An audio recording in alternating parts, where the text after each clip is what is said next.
नमस्कार दोस्तों। आज मैं आपको बरमुडा ट्रायंगल, जो कि अमेरिका में मियामी, प्योर्टो रिको और बरमुडा को जोड़ने वाला समुद्र में मौजूद एक ट्रायंगल है, उससे जुड़े कुछ रोचक तथ्य बताने जा रहा हूँ। इससे जुड़ी खास बात यह है कि यहाँ से जो भी हवाई जहाज़ या समुद्री जहाज़ जाता है वो रहस्यमय ढंग से गायब हो जाता है और उस पर मौजूद लोग भी गायब हो जाते हैं।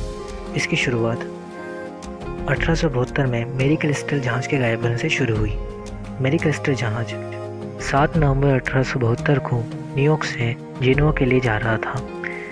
जहाज़ पर कैप्टन बेंजामिन एस ब्रिक्स, उनकी पत्नी सारा ब्रिक्स, उनकी बेटी सोफिया मेडुला और 7 अन्य कर्मचारी थे। वह अपने मंजिल के लिए निकले तो थे, लेकिन मंजिल तक पहुंच नहीं पाए।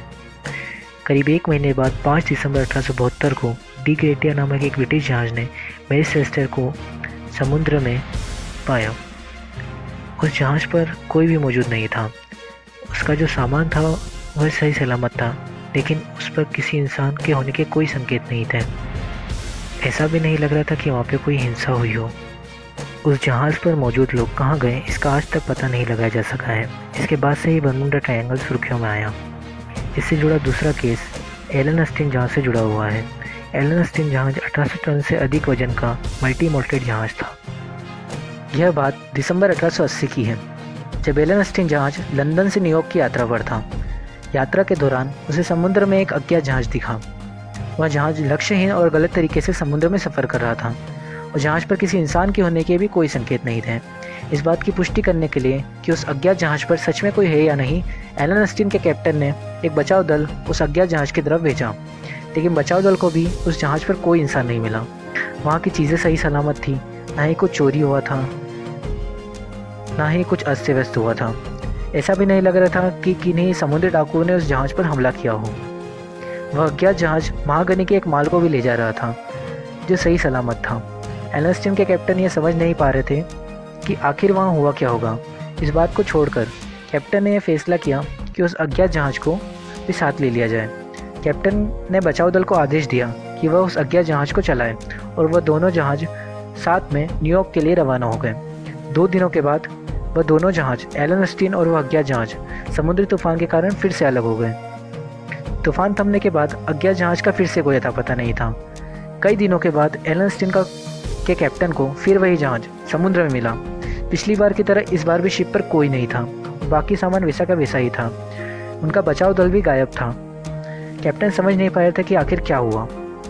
यहाँ तक कि जो बात कही गई है वो हम 1944 में कमांडर रूपर्ट गोल्ड की किताब द स्ट्रेनगेजिंग टॉक्स में देख सकते हैं। इसके बाद की जो कहानी है वह कई अलग अलग तथ्य पर और विशेषज्ञों द्वारा बताई गई है।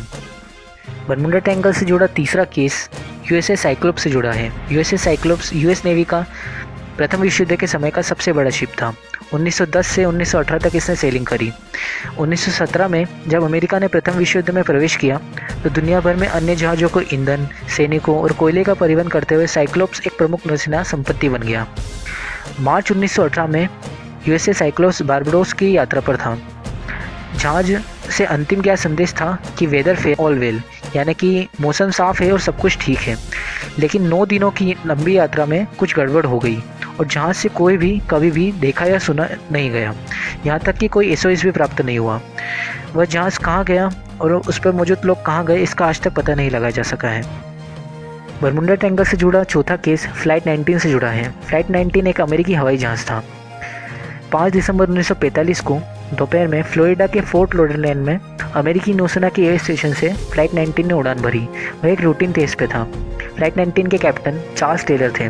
वह 5 और हवाई जहाज़ों के साथ थे। फोर्ट लॉडरलैंड से दूर ले जाने के बाद लेफ्टिनेंट टेलर ने पाया कि उनका कंपास सही नहीं चल रहा है और वो खो गए हैं। आधार से मदद मांगने के बाद टेलर ने मियामी की ओर उत्तर में उड़ान भरने का प्रयास किया, लेकिन जितना अधिक वो सही जगह जाने की प्रयास करते हैं वो उतना ही समुद्र में चले जाते हैं। रात तक फ्लाइट 19 से रेडियो सिग्नल आने बंद हो गए। आज तक एक बड़े पैमाने पर भूमि और समुद्र की खोज के बावजूद कोई शव या मलबा नहीं मिला है। फ्लाइट 19 कहाँ गया और उसके साथ जो 5 अलग हवाई जहाज़ थे वो कहाँ गए, इसका अभी तक पता नहीं लगाया जा सका है। फ्लाइट 19 जैसे और भी हवाई जहाज़ बरमुडा ट्रायंगल में गायब हो चुके हैं। जैसे स्टार टाइगर 1948 में 30 जनवरी को गायब हो गया था।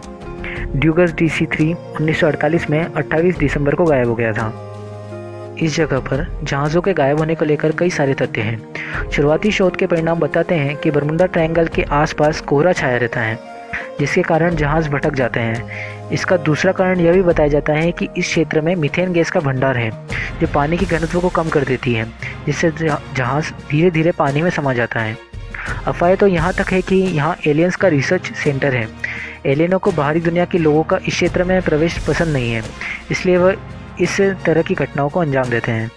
लेकिन इसका असल कारण अभी तक पता नहीं रहेगा, जैसा कहें कि आखिर ये हवाई जहाज़ और समुद्री जहाज़ गायब कहाँ हो जाते हैं। बरमुडा ट्रायंगल से जुड़ी मेरी इस वीडियो को देखने के लिए आप सभी का शुक्रिया। अगर आपको वीडियो पसंद है तो लाइक ज़रूर कर दीजिएगा और कमेंट करके आप इसके बारे में कुछ पूछना चाहते हैं तो ज़रूर पूछिए। और इस तरह की और वीडियोस देखने के लिए हमारे चैनल को सब्सक्राइब ज़रूर कर दीजिएगा। तो फ्रेंड्स, मिलते हैं अगली वीडियो में, तब तक के लिए बाय।